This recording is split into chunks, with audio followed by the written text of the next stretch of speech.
Welcome to Winning, the podcast that gets under the skin of high performance across law, business, sport, and the arts. I'm Ian Rosenblatt, founder of Rosenblatt Law, music lover. I'm an entrepreneur, and I'm also your host. In each episode, we sit down with extraordinary individuals who've shaped industries, inspired teams, and redefined what it means to win.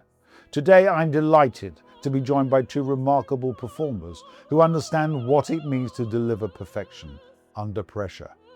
Renowned opera singers Soloman Howard and Ailyn Pérez. Welcome to Winning. Soloman, Ailyn, hi. Hi, Ian. Hello. Thank you so much for doing this. Thanks for having us. Just for we're all friends, old friends. In Well, fact, youngish friends. young old friends. Yeah. Ageless, timeless. We've known each We're other. timeless. How long have we known each other? Over 20 years. It is, isn't It's it? the point. Right at the beginning of your career. Yeah, pretty much. You gave me my launch into London. It's true, the Rosenblatt recital series. Well, we'll talk about that a bit. Oh, it's epic. Solomon, we've been actually, I was trying to work this out, but we've known you actually for quite a lot of years. Quite a lot of years. Quite a lot of years. I officially met in 2019. 6 years. Yes. Right. 6 years. That's when we officially met. What I want to talk about to begin with is backgrounds, because there are backgrounds that a lot of people who are not familiar with the world that you're in might be surprised about, because it's not a conventional route to the stage of the Metropolitan Opera and the Royal Opera House and the stages that you both perform at now. So, Ailyn, I'll take it for sure. Start with you, please. I would love to. Well, Please. Ian, your friendship means the world to us. And you're an example of the way you've brought your values and your culture and the way you connect to the arts, as well as your practice, has been an example to me as well. So I just want to say thank you. I want to be here. This is all about me. Well, it is. I think that you carry a really incredible spirit with you of leadership and inspiration. For me, I also have wonderful parents, a wonderful family, and I carry with me the Spanish language, the Mexican cultural heritage that is basically around Guadalajara. My parents met each other in Chicago, and much to your point, they were really surprised when I was taking Italian lessons and learning French and getting into classical music. They could not, nor could I, really imagine how that was going to be something that would give me a lifetime of work, a lifetime of growth and travel and meeting new people. Just pausing there, were your parents immigrants or were they already? Yes, they immigrated to the U.S. separately. But they both hailed from small towns outside of Guadalajara. Right. So they met each other at Brock's Candy Company in Chicago, where my grandmother and grandfather, both sides, had jobs. So I think that also speaks to the community of Spanish-speaking people or people who are familiar in towns that might find each other in a new place like Chicago, which I think it's phenomenal the way that connection happened. I was born and raised in Chicago. I got music lessons because they were available in the public schools. Right. So that, in hindsight, is why I'm also presumably not the case now. No. In fact, the arts, the first things they cut, right? All the arts. So I think that that's been an ongoing process in my career, is explaining the value of the arts, the value of everyone's voice being included in the arts, so that while my parents maybe would have imagined if I went into music, maybe sing with mariachi or boleros or pop music, opera, I've been able to show them has a place for everyone from everywhere. Well, we'll come back to your parents. Yeah. I want to talk a little bit more about that and that cultural heritage. Would love to. Well. My mother was very much involved in folkloric dancing, and she, I think, went further in her education before coming to the States. My dad came to the States when he was, I would think, 9 years old. Right.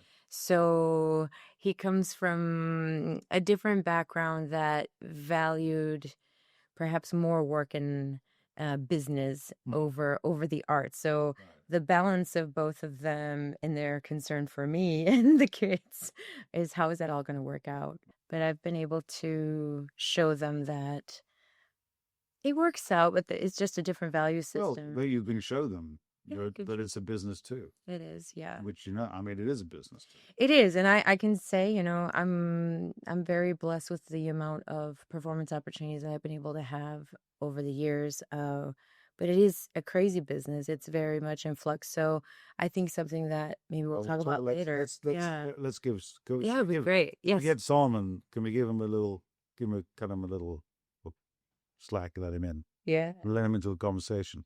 please. I'm used to this. What? So, tell me a bit more about, or tell our audience something about your own background. Well, first, once again, thank you for having us. When we got the memo that we were going to be sitting with OBE Ian Rosenblatt, we felt like we had to dress a little, and not surprised. I didn't want to let No, not surprised that you dress like this. So you're a leader in life, in business, in the arts, showing us every day what a gentleman is, and a leader in style. Thank you so much. Thank you so much. And a leader in smile. Style and smile. My background is just a little different. My parents are both from the Washington D.C. area, where I'm from. I'm from Washington D.C. My mom is from Washington D.C. My father was born in Washington D.C. and then raised in Northern Virginia. So the DMV, D.C., Maryland, Virginia, that's where I hail from. Both my parents were gospel singers. My mom and her sisters were a gospel group, the Flood Singers or Flood Sisters. Wow. My father and his brothers were a gospel group. They were the Howard Singers. So we had the Flood Sisters, my mom, the Howard Singers, my father and his brothers. Both sets of grandparents were ministers and musicians. Wow. So I grew up in a very religious household, Christian household for me. My father's side, Southern Baptist, my mom's side, Pentecostal. So very different in style of worship, style of music, but then some similarities. Mm-hmm. So they could be very different. And then they were sometimes that common ground. They met on concerts, on a concert that they were doing. And my mother's mom, my grandmother, who was a dancer, and similar to your mom, but my mother's mom was a dancer, and she did what they called like sand dancing. So she would dance in juke joints, nightclubs, and dance on the sound, sound like brushes on the drum. And my mother's barefoot. Yeah. And my mother's father was a blues guitarist that opened up for legendary blues legend B.B. King. Sure. So my grandfather opened up for him, and my grandmother would dance. Later, they became ministers. My father's father was a magician. Really? He was in the army. He also sang, and then had all those children, and he became a minister. And so, like I said, I come from a very religious background. But also a huge performing background. Yeah, too. Everybody's performing. Everyone's performing. Athletes on both sides as well. So I grew up singing gospel music. That was what I did first, and then my voice changed when I was 11. So I went from a boy soprano to something completely different. Yes, and it was my godfather, Thomas Dixon Tyler, who was at. I have two godfathers, Thomas Dixon Tyler, and they aren't together, and Carol Von Dashiell II. But my godfather, Thomas Dixon Tyler, he was at what was the most prominent Baptist church in the D.C. area, in Washington, D.C. proper, Metropolitan Baptist Church. And that's where I was introduced at the age of 11, 12. I was introduced to hymns, anthems, oratorio. We would sing with full symphony. So I was introduced to that aspect of it early. After that, I went to Morgan State University to study voice, have a daughter, getting ready to have a first grandchild, but I wasn't really interested in going to school. No college graduates on either side of my family prior to me. So my godparents said, "You're not going to waste that gift."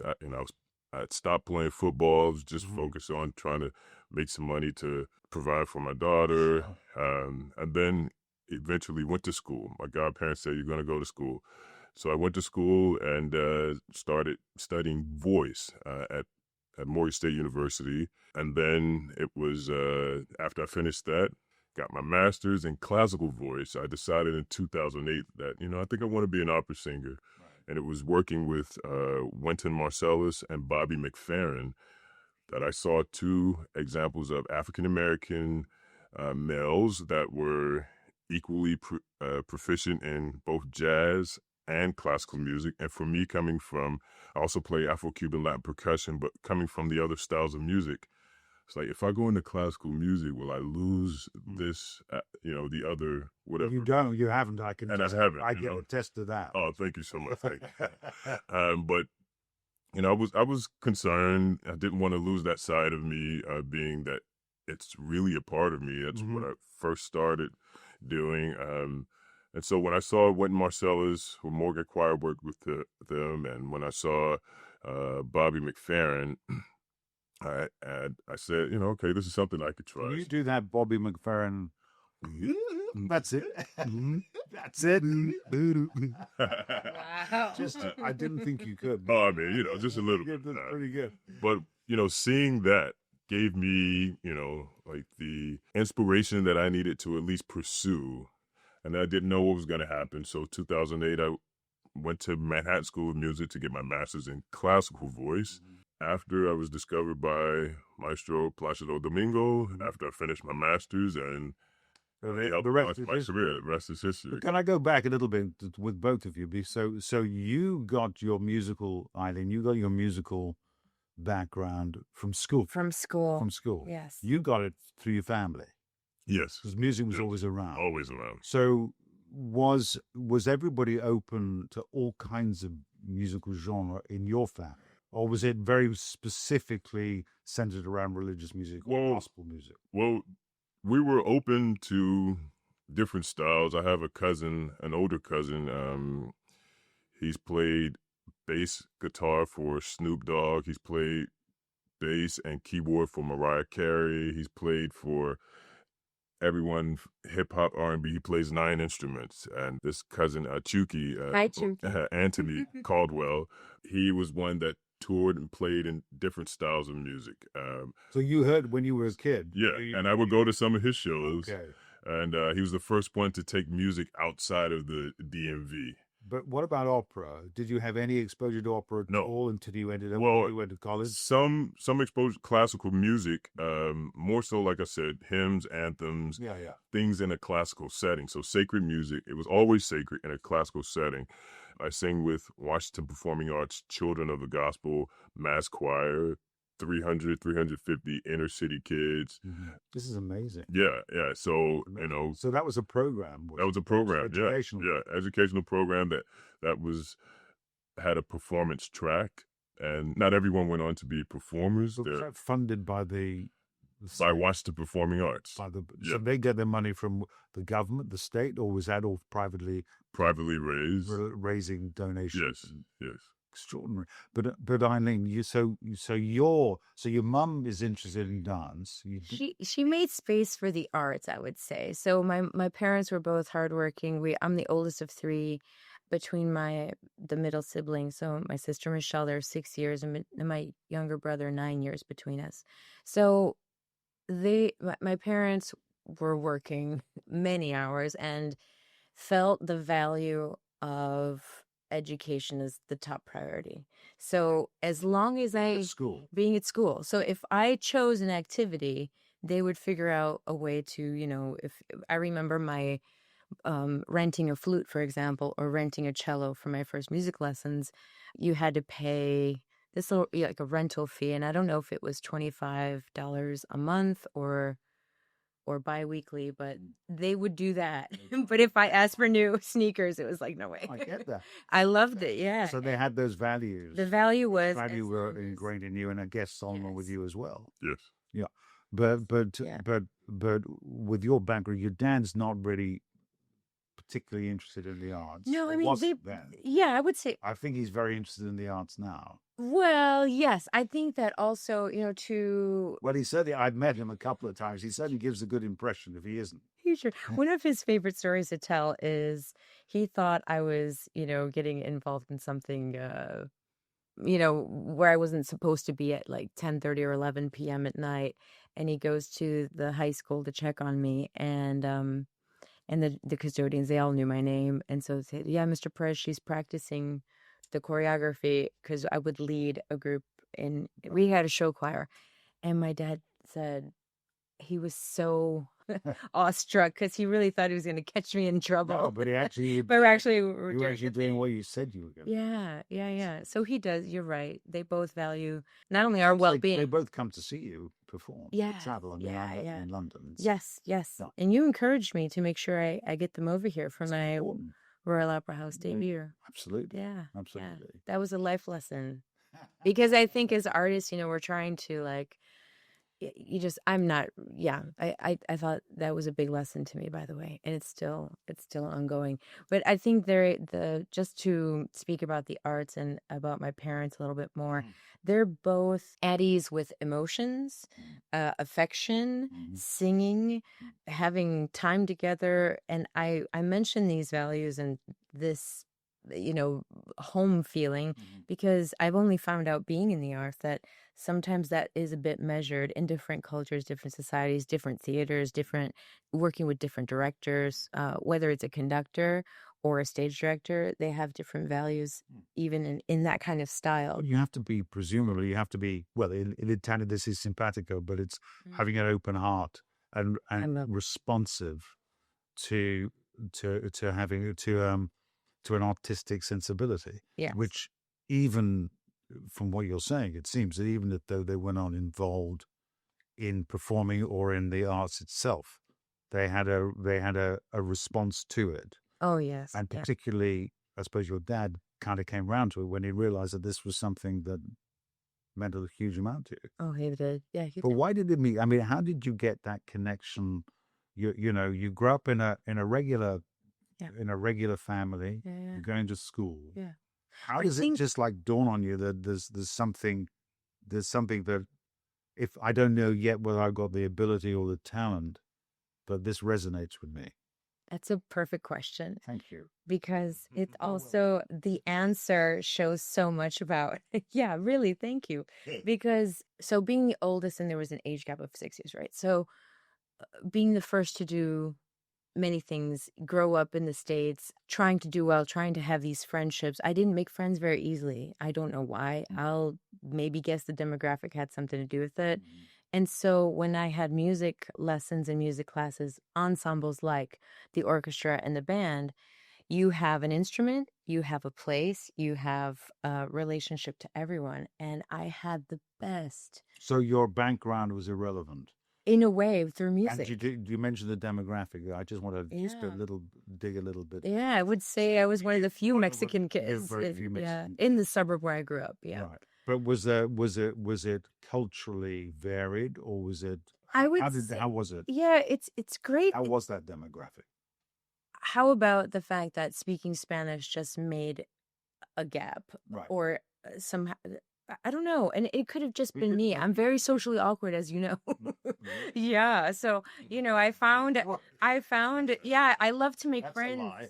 Well, yeah, maybe it is, because how open and how affectionate my family is, and how genuine they are when you're that way with people who may not, there's an apprehension to it sometimes, to that openness. So it wasn't easy. And I think that somehow being involved in music and having it's more democratic, isn't it? Everybody's at the same place.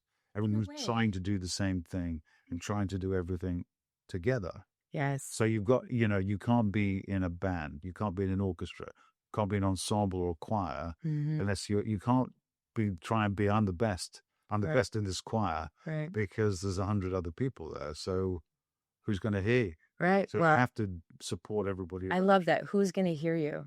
Right. And you get heard. You have a part to play. I ended up being really good at music and learning instruments and spending time also leading. I loved holding sectionals for the flute sections to get them up to what the band director was saying. Hey, he would record us playing the 1812 overture for a band. And this is This is interesting. It's age 11 to 13-year-olds. This is all part of the Part of the education. part of your education. Yeah. It's extraordinary. Yeah. Isn't it? Great? Yes. And as I go through rep now and watch Guillaume Tell, we called it William Tell, the Rossini. I mean, who knew who Rossini was at that time? Well, we knew it. We were playing the overture. There's a stake. Yeah. Rossini. Rossini. Like that. Or Shostakovich or Tchaikovsky's 1812. Yeah. Shostakovich. Yes, Shostakovich 9 finale. No idea why our band director programmed it. So I can still recite it. I can tell, And he arranged it all to pare it down for a small band. That's right. Amazing. That's right. Yeah. And that was, so I just happened to be in one of the best districts with the best band director, and I think this also has to do it's not dissimilar to the what people. you was. Yeah, the people in our lives at the time when we feel probably a little sense of maybe feeling lost and finding a place in music, I think has everything to do, at least with my life so far. Yes. In a way, for me, music saved my life. Why do you say that? What do you think could have happened if you hadn't? I wanted to play football, American football, that is. I also boxed a little as a kid. And then when my daughter came along, wasn't sure what I was going to do anymore. And it was through my full scholarship going to Morgan State University that I had something to do. But to get the scholarship, what did you have to do? The late conductor, Dr. Nathan Carter at Morgan State University, he arranged several hymns and different classical sacred arrangements of scripture or text, biblical text. And one of his arrangements was, or compositions was "O for Faith." Mm-hmm. And "O for Faith" was a peaceful chorus, and it started off with a bass solo, 2 verses. Right.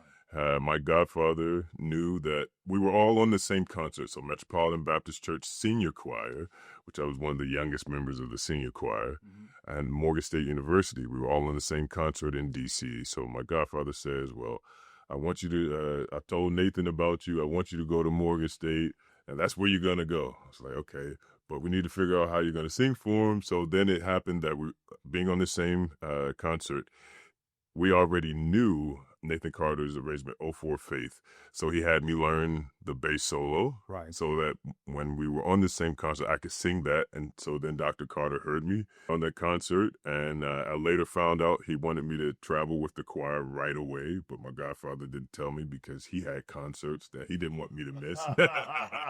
So I missed the trip to Prague. But I later got to travel with Morgan. What's interesting from what you're saying, Solomon, is that, to me anyway, is that you found yourself in personal circumstances where you lost or confused. Yes, you weren't sure which way you were going to go. Yeah. But obviously you knew you had a voice. But and then to have a child and to say, okay, instead of working, I'm going to go to school and not make any money again. Was that having a child? Was that something that kicked you into action? It kicked me into action to start looking for a way to provide. Way to provide. Yes. Yeah. But then not having a degree, not necessarily having a path or towards a profession that would make, substantial income to provide for my daughter. I had no idea what I was going to do. So finding a way through to music and having your godfather pushing you, and telling you this is what you're going to do. Absolutely. But also you've obviously got you have a receptive mind. I mean, a lot of people will go, I'll decide what I'm going to do. This is not your business. Well, you were accepting of what you were. Yes, and my late godmother, Dr. Bernice Mills, very much like my wife, when they decide that something should be done, it's gonna get done. It gets done. And it's like, all right. I'm not gonna argue. I'm just wasting time. And they're both 2 of the shortest people in my life. And they look up to me. Everybody's short compared to you.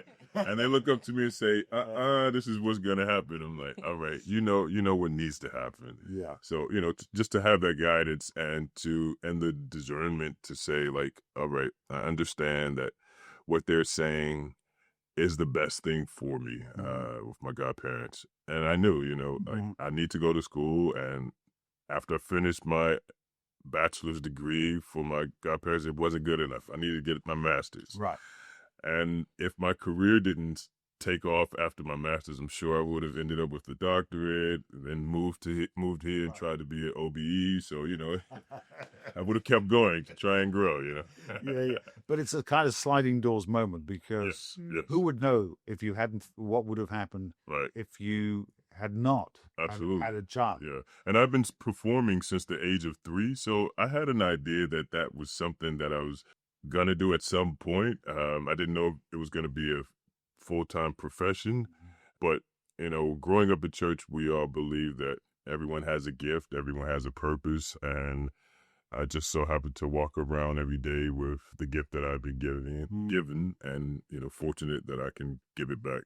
What you have in common, really, is you had in different ways and to different degrees, but you had family support. Yes. Yeah. They were with you. Oh yes. And they still are. And they still are. And they want you to. Well, I've met your mum. I'm sure she's your biggest fan. Yeah. I can see her smiling from. I'm like, I can always spot the smile. Yeah. But then I saw your smile. I was like, compete with my mom's smile. Oh well, And does your? I mean, I know to the extent that they're able, your parents go around and come Yes, watch I mean, I met your mother in London and your sister. Yes. Yes. My sister. One of your sisters. One of my sisters. Yeah. Her daughter. Yeah. How many siblings do you have? So I'm the oldest, as Ailyn is. I'm the oldest of 8. Right. We're almost split down the middle.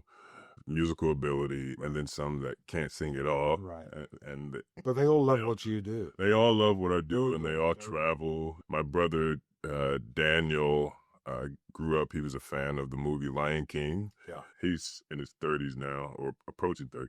So when I did a show called The Lion, the Unicorn, and Me, it's based on the nativity story from the animal's perspective, he was there front row because I played a lion. Amazing. You've got this parental and family support behind you. Mm-hmm. So how do you then, Ailyn, how did you get that breakthrough where you, started off realizing that this is something I can sing, it's more than just I can sing, I can do this properly, and then to this is going to be my career? I think the idea of breakthrough is something you can see in hindsight. Now looking back, I think I thought everything was a breakthrough. I thought getting a scholarship was a breakthrough. Having an education was already a breakthrough. I couldn't see further in years what the next goal would be. Mm-hmm. So what I would do was obviously take lessons with my teacher. I happened to study at one of the great universities, Indiana University, where I met Martina Arroyo, who told me to stay away from opera, which I was really not excited about. Mm-hmm. But she then guided me to do art song, and that opened the doors to all these French. So classical music. Classical music. She wanted you to stick with classical music. Yeah, as part of sure. It wasn't like keep away from opera and you should be singing the blues instead. Right. But she gave me spirituals, by the way. Yeah.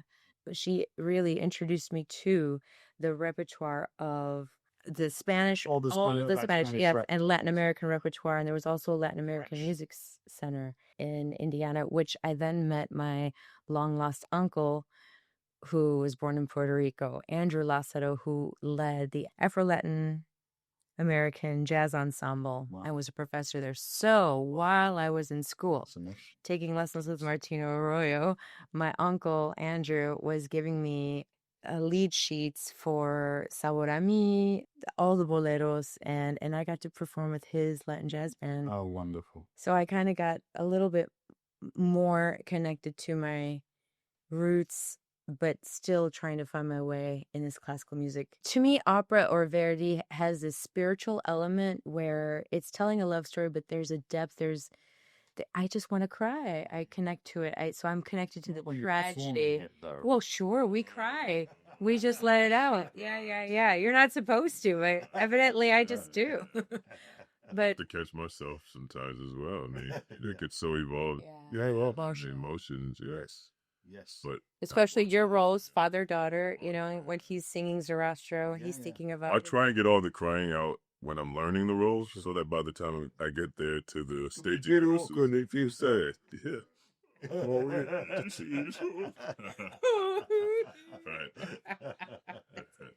I want to hear that version. So you connected that way. Yes. But when you're learning, you started off really with A lot of work art to do. songs and Art songs, and in my jazz. case, the university, in order to get accredited, you had to take. It was one of the toughest schools in the country, so you had to take 3 years of music history, 3.5 years of ear training, and test out of all these courses. So I had to really study music theory, music history. I never got to sing. I think I got to sing about 50 minutes a week. The rest of the time I'm writing papers and studying. So how does at that time in the States, how do you pay for your course? I got scholarships. So you take out loans. So they pay the scholarship doesn't pay. No, it doesn't take. No, but you'll get like discount on the fee. Sure. It's funny you say discount. I still remember going shopping to get my course, the books for each course, and I thought, God, that cost a fortune. Yeah. And you can resell them at the end, but it's a. So what it's really, I forgot there. The difference is our tuition could be about anywhere from $15,000 to $35,000 a year. Yeah. And so for a 4-year program, we need to finance. So we do student loans, scholarships. You work. I worked, and you hope it all works out. And I said, you hope it all works out, and that's a major concern. You did. I paid them off. Yeah, I've paid them off. No, I wasn't. I'm sure glad to hear it. I'm glad. Yeah, it was such a relief. I felt so proud. Well done. But Son, was that the same for you? Well, I went to school on full scholarship. Right. And then for books, for meals, we would get scholarships throughout churches. Okay. So they would, you get a stipend. I mean, the choir members, we got stipends, but we would get scholarships. Our churches will offer different organizations from the community.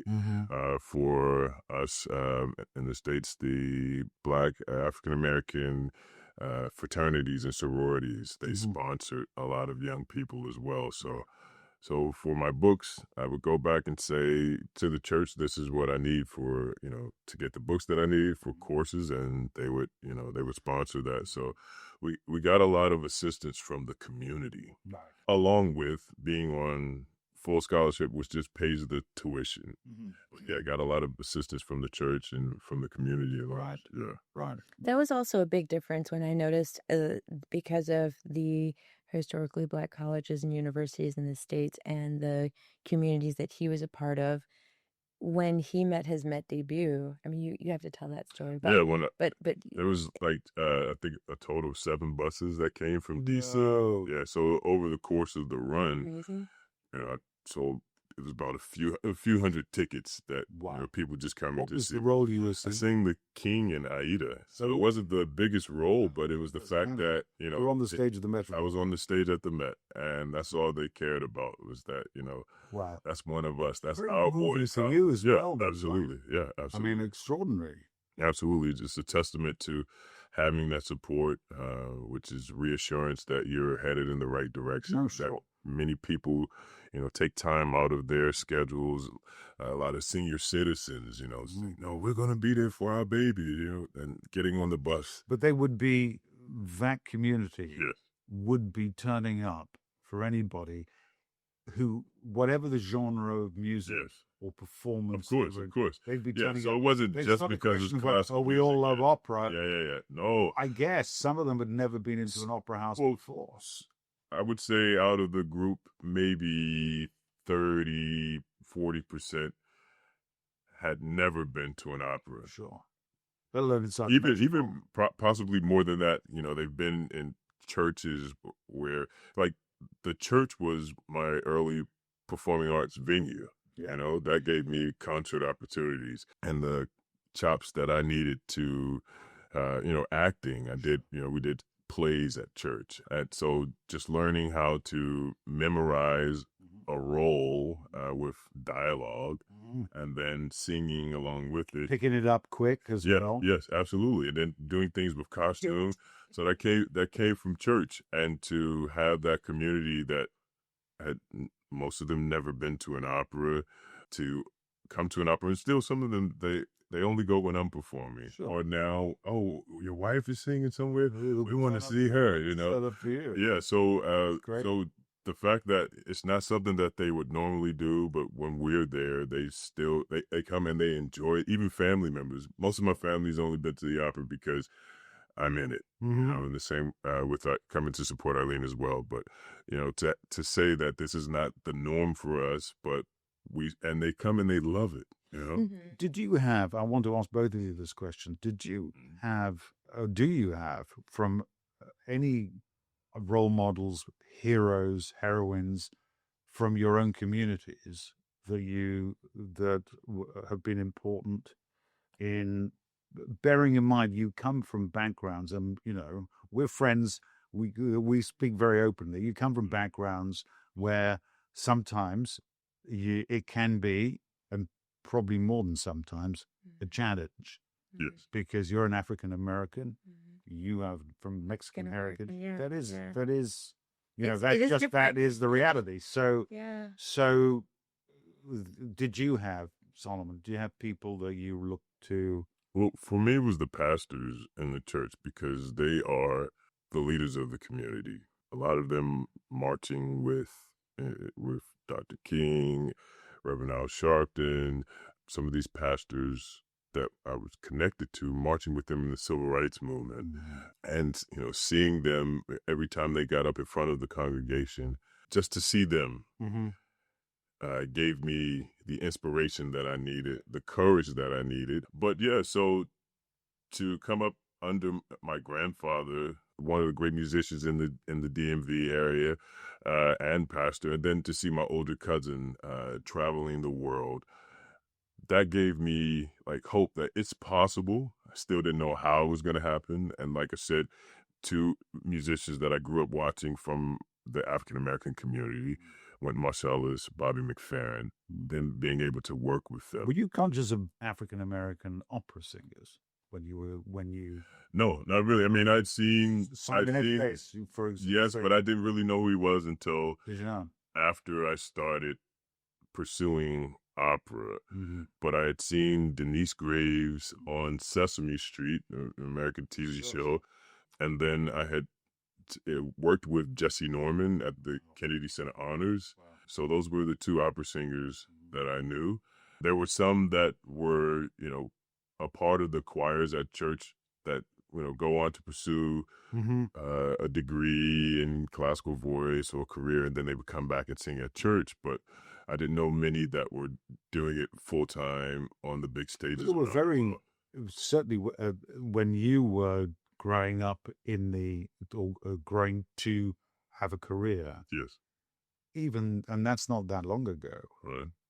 There were relatively few African American male singers with prominent careers. Yes. Yeah. Yes. I mean, and you know, I'm very fortunate to have met most of them and worked with them, and in my voice type, Simon Estes is the one with Sir Willard White, Morris Robinson in the States, Kevin Short also went to Morgan State University. So when he left, went to Juilliard, and you know, came back, and he started his career. He would come back to Morgan quite often because we had the same voice teacher.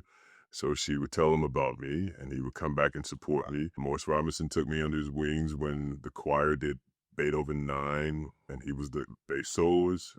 I said to him one day, I want to do what you do. Well, you've been doing that. Yeah, he's like, that voice, you should do it.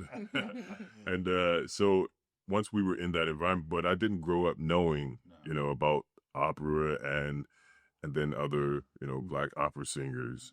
But in terms of male voices, yeah, those voices like Morris and Kevin, and it wasn't until I started pursuing it, and then it was like, oh, you know, I'm not the only one here. You know, I mean, in terms of higher range voices, tenors, even fewer.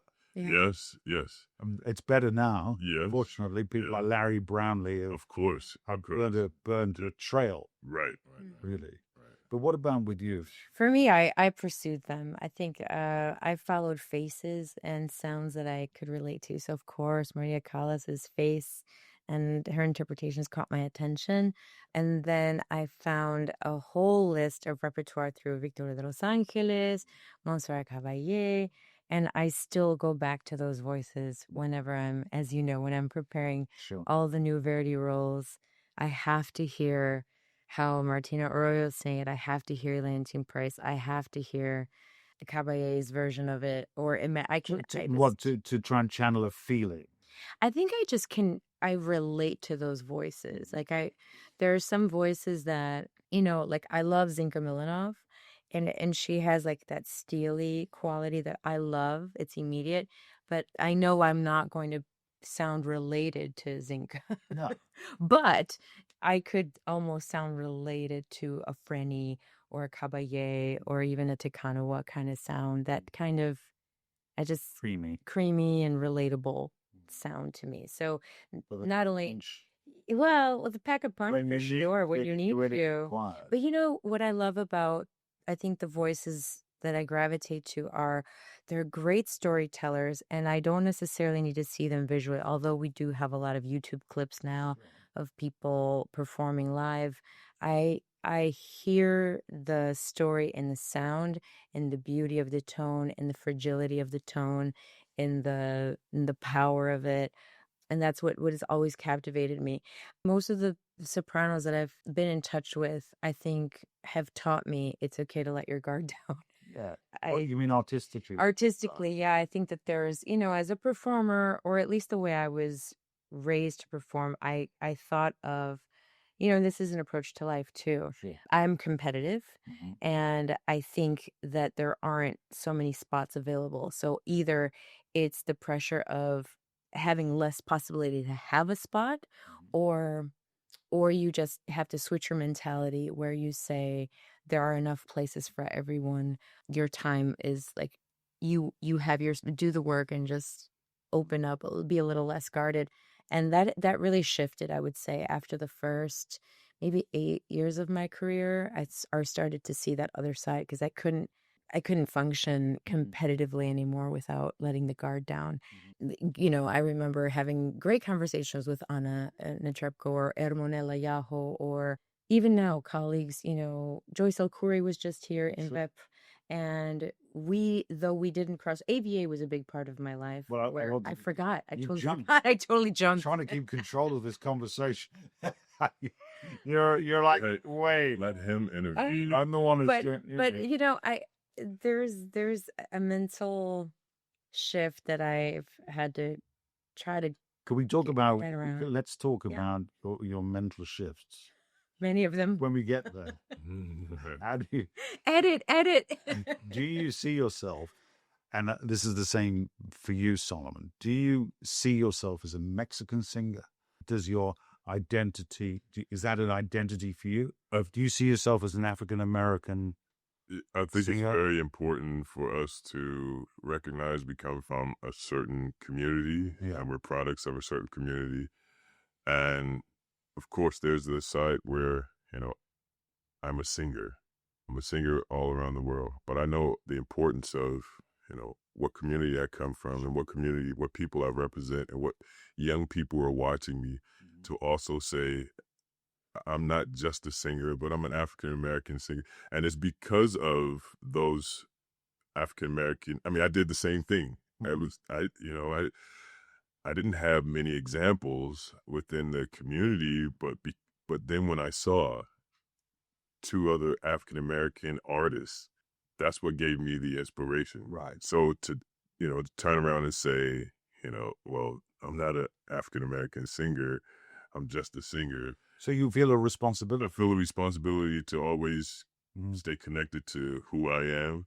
Some people don't like the labels, but I don't, me saying I'm an African-American singer does not, make me that much different as a singer from everyone else. But then there's certain things that I do bring from my experience and from my upbringing that better inform what I do on the stages, no matter what style of music it is. But, definitely help me in classical music. What about Ailyn? What about? For sure, I'm connected. I think all of the steps, whether it's going to, in my family, being the first to go to, university, or college. I know you call it different. I forget which ones you say here. University. But I go, School and university. yeah, just to get a degree.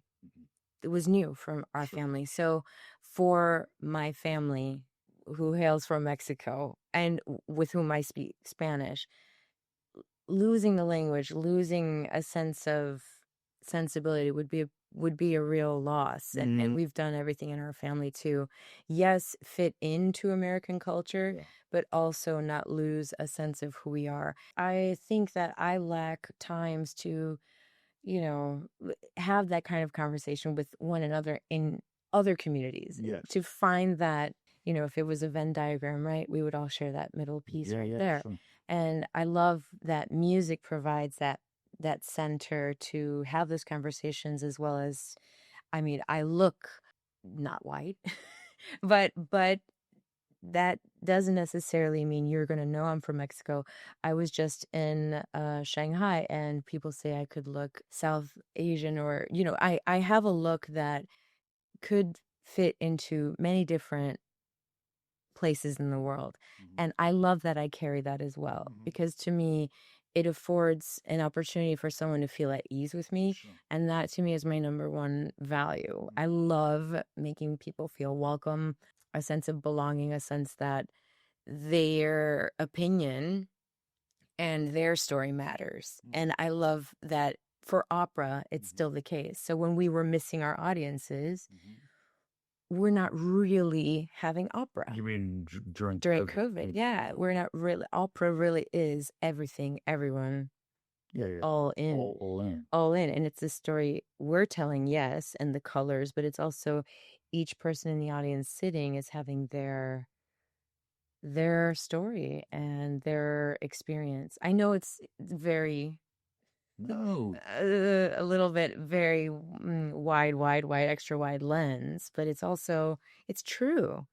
If we're playing to an empty house, it's quite well, yeah, thankfully we're not there. It's all performing art is about communication. Yeah, and it goes away. If there isn't an audience, you can't go, who are you communicating with? Right. And what did it matter? But it was shared, and it did matter. And those experiences you carry with you.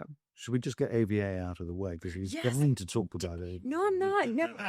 All I want to say is I'm so grateful for the listeners. Oh, what is AVA? What is AVA? Well, the Academy of Vocal Arts is an incredible institution in Philadelphia, Pennsylvania, in the heart of the country. What makes it special? I know. Just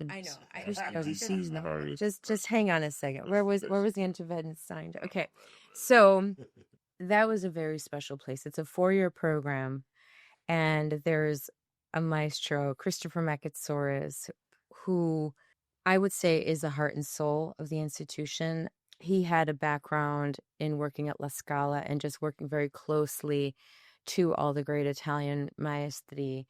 And as you know, opera is a traditional type of art form. So while there's music on the page, and one of Maestro Makatsoris' rules, we just called him maestro, and he just called me soprano. We had no names. He said I wasn't entitled to an opinion until I knew every marking. Okay. So, there's that. Okay. And first rule is si maestro. Well, it's interesting, It's a little bit like my late dad, who when I was quite young, I remember saying, well, my favorite piece of music is Mozart's Piano Concerto, blah. Okay. And he said, how can that be your favorite piece of music? I said, what do you mean? He said, well, you haven't heard every piece of music, have you? That's perfect.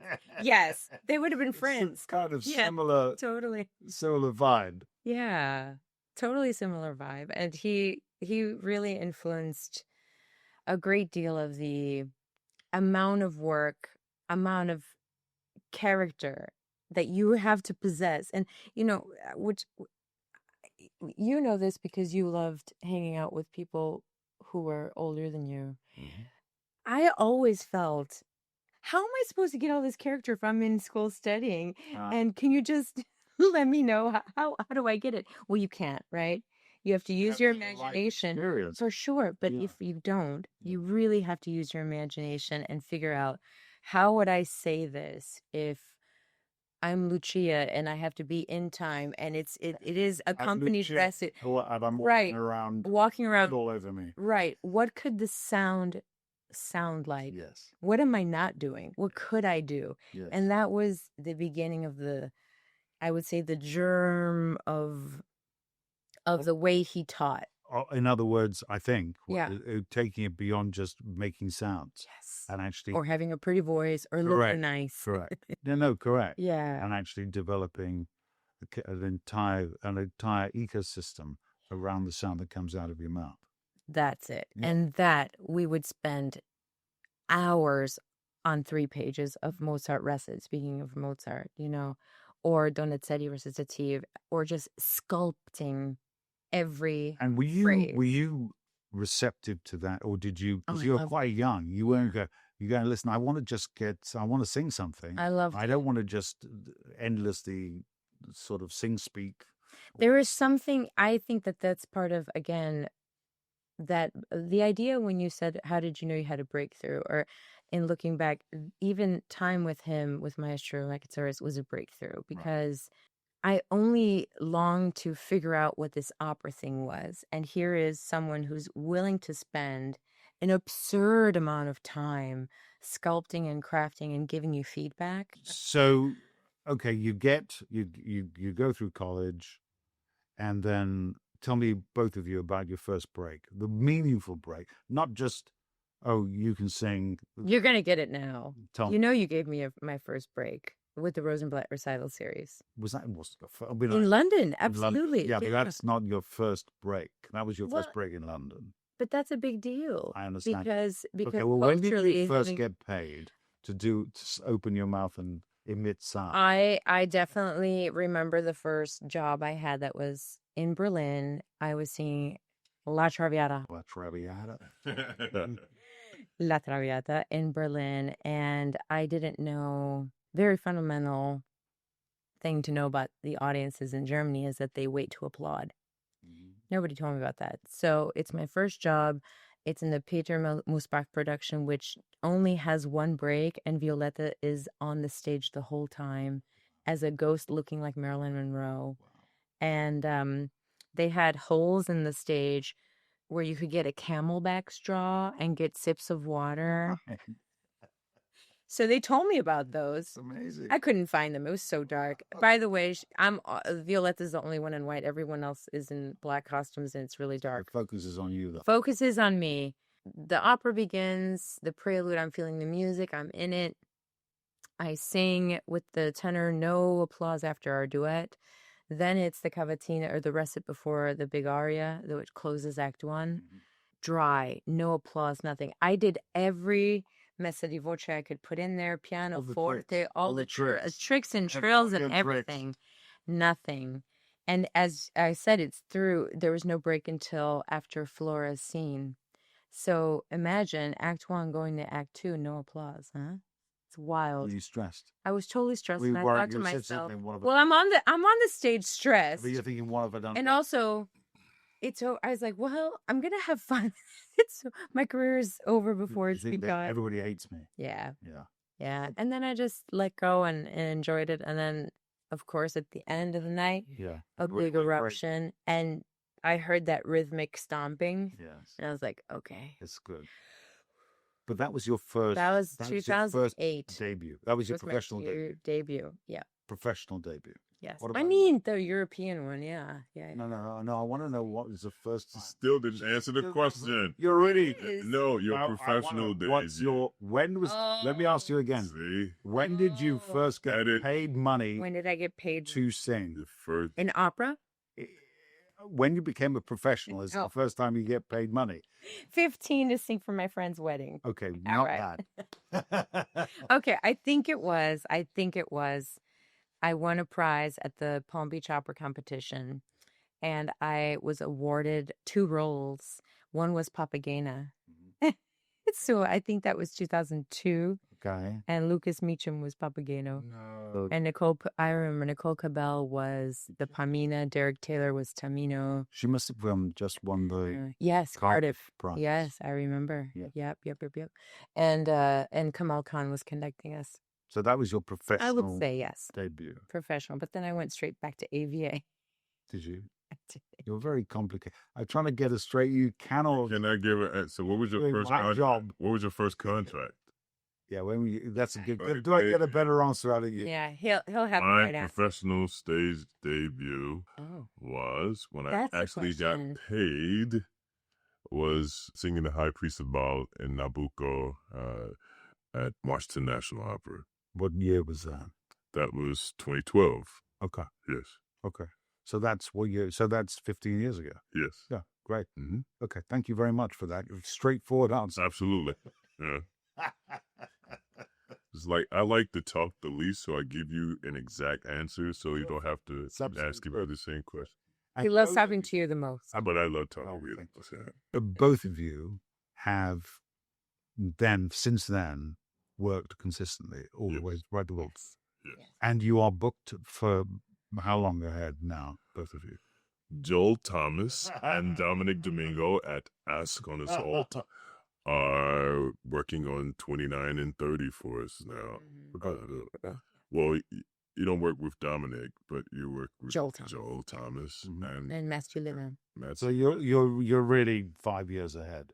Yeah. Yeah, anywhere 2 to 5 years now since COVID, and for her more than me, she's jumped in to perform roles last minute. Well, as you did here in London. Yes. A couple of weeks ago. Yeah. The task. Pretty wild. Yeah, but especially since COVID, I've noticed more opportunities for singers to jump in, younger singers as well to jump in. But yeah, we're typically 2 to 5 years in advance. We're booked. Yeah.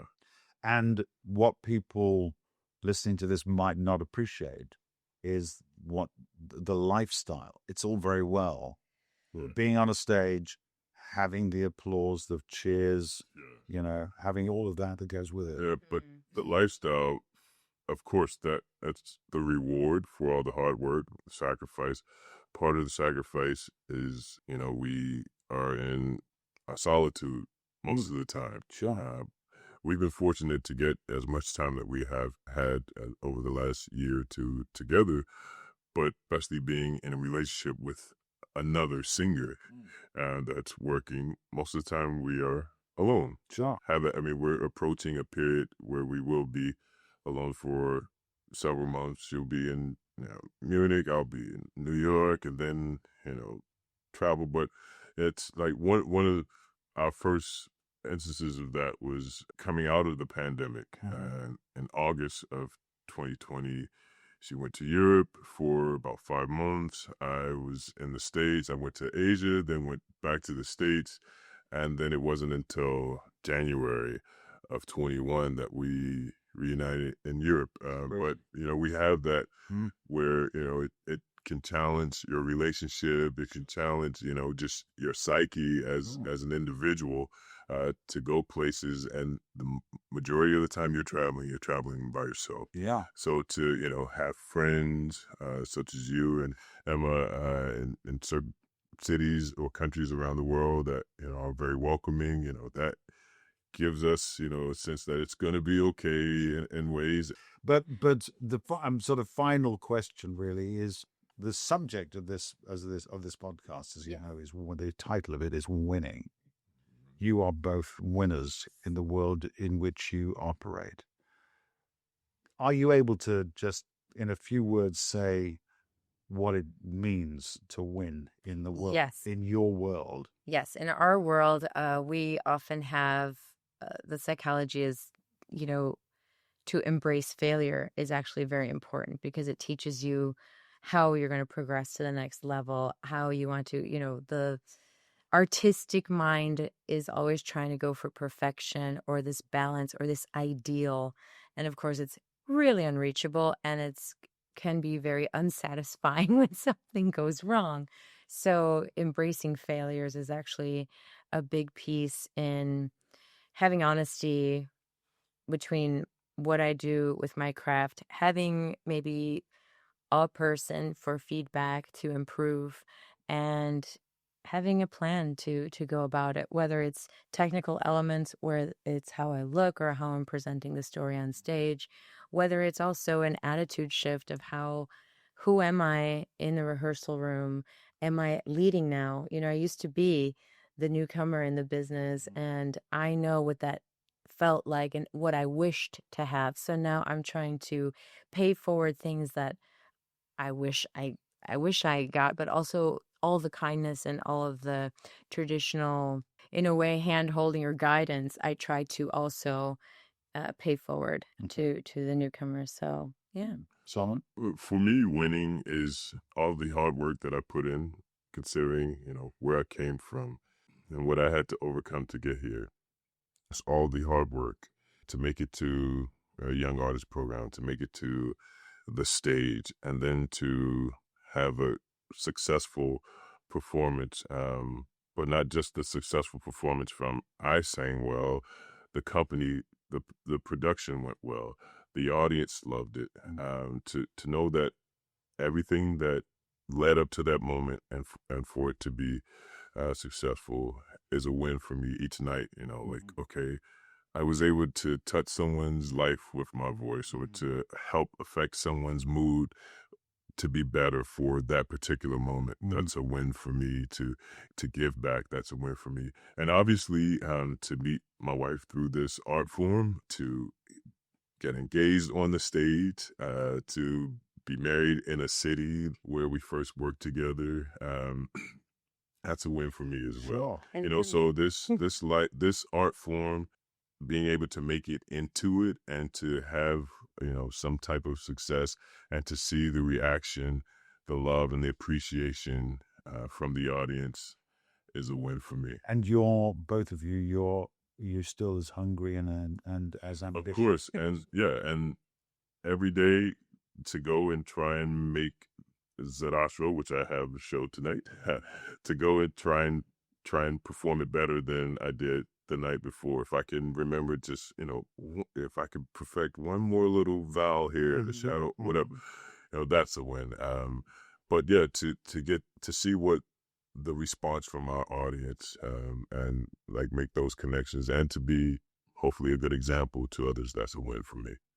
And same with you, I guess. Oh, yes. I think so. Yeah. So do you think, as he's got a show tonight, we should stop now, that he can go and have a little rest? It's a great idea, but really, thank you for having me. Thank you. This is amazing. I so enjoyed it. Yeah. I know we I don't. can't wait for the podcast. I know we know each other really well. Yes. So there's something about having a structured conversation that I found that really. I found that really inspiring. Actually, very up. Because otherwise, you might not have gotten this many words from me. It's so true. I listen to everyone talk. You need to yeah. After this, is that it? You're gonna ration. So I've done gym, chiropractor, this famous podcast interview, and then I'm gonna take a nap. You need a nap after I eat. Yeah, gotta get some food. Nap and then eat again. Thank you so much, brother. Thank you. Really. Thank you. From the sweeping intensity of the opera to the quiet discipline behind the scenes, Solomon and Ailyn's insights remind us that true excellence is forged under pressure. Whether you're an artist, entrepreneur, or professional in any field, wisdom in their stories about resilience, preparation, and the relentless pursuit of excellence applies to anyone serious about winning. If you enjoyed this episode, subscribe, share, and follow wherever you get your podcasts. We'll be back soon with more conversations that go beyond the headlines and into the heart of high performance. This podcast is brought to you by Rosenblatt Law and is produced by Studio at Sec Newgate UK.